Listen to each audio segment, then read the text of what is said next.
Caitlyn Jenner is officially now going to run for governor of California. Take a look. It is now official. Caitlyn Jenner is running for governor of California. Jenner is, of course, a former Olympic decathlete, one of the stars of Keeping Up with the Kardashians. Christina Coleman has the story from L.A. today. Good morning, Christina.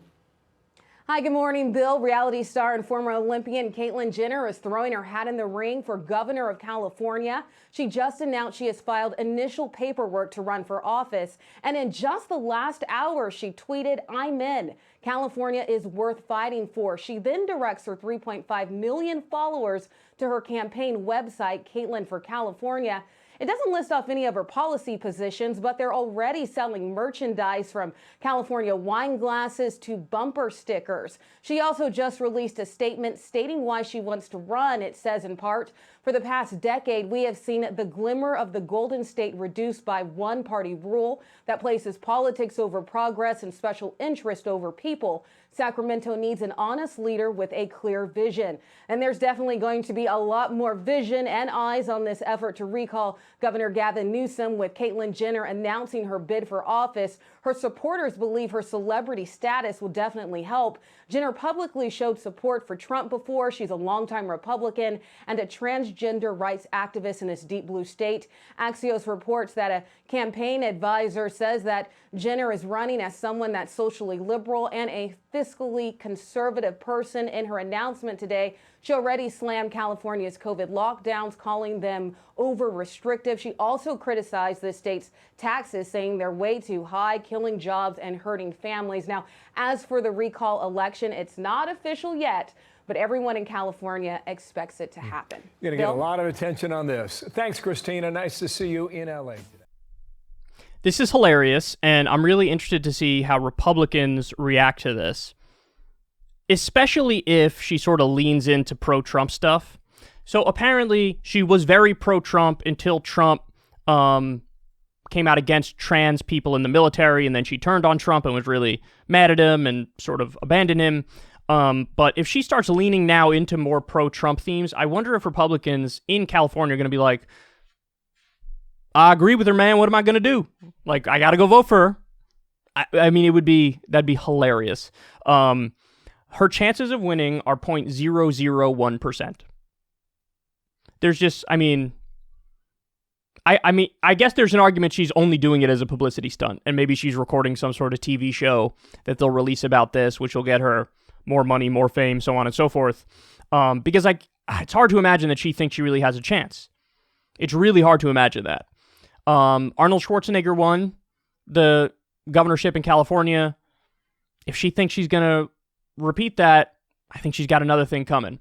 So they said there, she's going to run as fiscally conservative and socially liberal, except she is actually not very socially liberal. She very famously came out against gay marriage.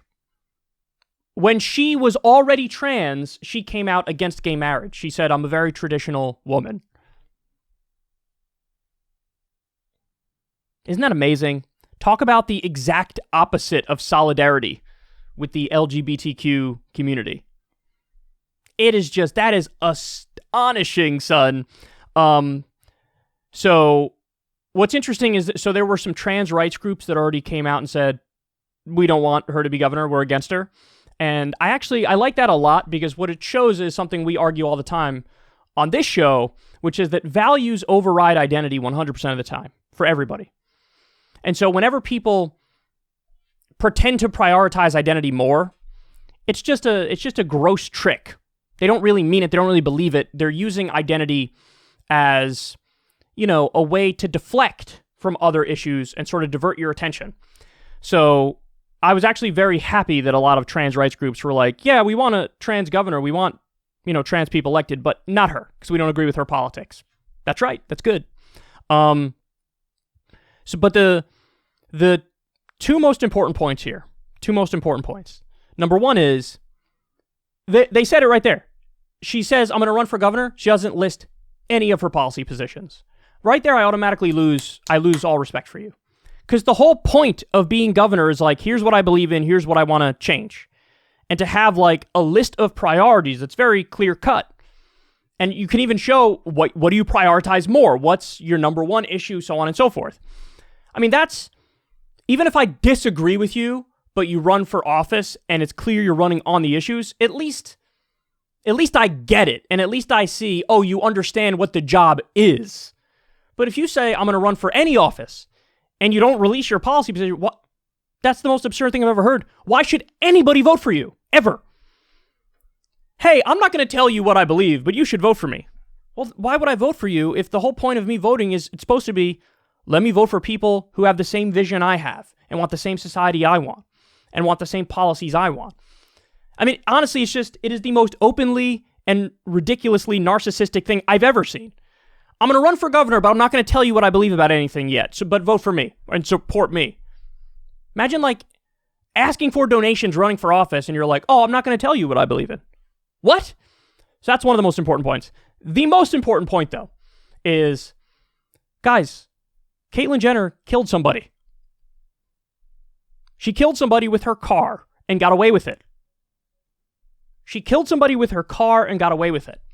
And not only is she acting like it didn't happen, she's being egregious about it and now trying to run for governor as if she doesn't have this incredibly terrible thing in her past. Listen, I don't care if you're trans. I would support a trans person who believes in the policies I believe in. Of course. Instantly. No questions asked. But you killed somebody and there were no consequences for it. That alone makes me sour on you. You did one of the things that is the worst possible thing you could do. And you're acting like you didn't and there were no consequences for it. And that's insufferable. And what that tells me is, money and power, you get away with stuff because of money and power. And so she's incredibly entitled and doesn't realize it or doesn't acknowledge it. And that disconnection from reality pisses me off more than anything else. So here we go.